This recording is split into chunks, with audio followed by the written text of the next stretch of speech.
We're talking about the last times when the Lord will come back and when the church is going to be taken out. It's called blessed hope because it's the hope of every believer that they're going to be with Jesus forever and ever. I don't know if it's called the blessed hope. Are we hoping and going through the tribulation that somehow can testify to the protection of Christ? I guess if we do go through the tribulation, which I don't believe the Bible teaches, we will be kept. There's going to be those who are marked and protected during the tribulation, but there was only 144,000 of them, and they were all Jews. But I find no place in the scriptures where the church is going through. As a matter of fact, I defy anybody to show me where the church is between chapter 4 and chapter 19, verse 11 of the book of Revelation. God's dealing with Israel, not with the church. As I believe we're already gone.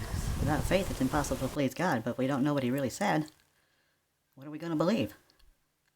If we keep having preachers and teachers tell us that there's something wrong with our Bible, it wasn't translated right, or somehow it's archaic and not valid, I think we need to take another look at that and see what they're trying to teach.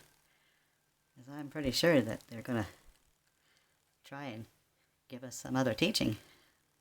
I know when they're coming up to correct the Bible, they're planning on some kind of teaching.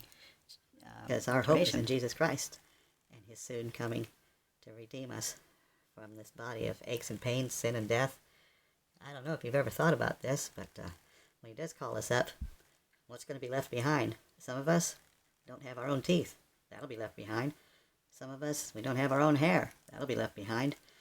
Some of us have things that have been inserted into our bodies, and those will be left behind because everything will be changed. Of course, according to 1 Corinthians 15, that in the moment, the twinkling of an eye, we shall be changed.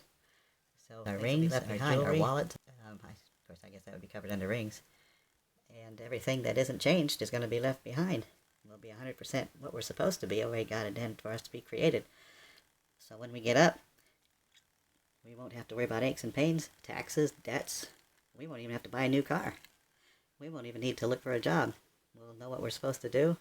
We'll spend eternity with Christ, and we'll go do it. You know, we look at the book of the Revelation, and people have been so afraid to read it or try and study it. And it's not that much of a mystery. It's might use some symbolic language, but that doesn't mean you should be afraid of it. Like I said, Revelation chapter 2 and chapter 3 tell us history of the church, and we could pretty much surmise from observing church history that we saw those things kind of come to pass. And something that he says right away is that he knows our works. Every church, he says he knows their works. So works probably has nothing to do with our salvation, but it does have to do with our response to his grace. So maybe we should look at it. And right here under the church of the Laodiceans, right? These things saith the Amen, the faithful and true witness, the beginning of the creation of God.